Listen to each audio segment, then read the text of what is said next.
Hello guys, তো আজকে তোমাদেরকে দেখো আমাদের রাস্তা হচ্ছে, তো চলো তোমাদেরকে দেখাই।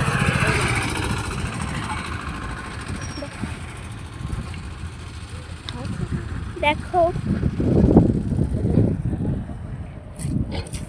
ওইদিকে হলো হচ্ছে, আর এই যে এইদিকে পাথর ঢেলে দিয়ে চলে গেছে, এখানে গর্ত খুঁড়ে দিয়েছে।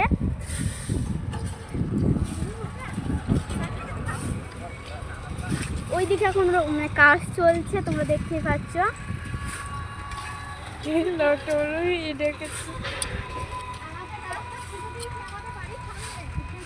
আর ওই দেখো জেসিপি ওইদিকে আরো খুঁড়ছে।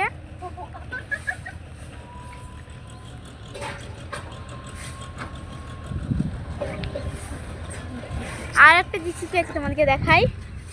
ওই দেখো ওইদিকে, ওরা ওইদিকেও খুঁড়ছে, আর এইদিকে সব দাঁড়িয়ে কাজ করছে।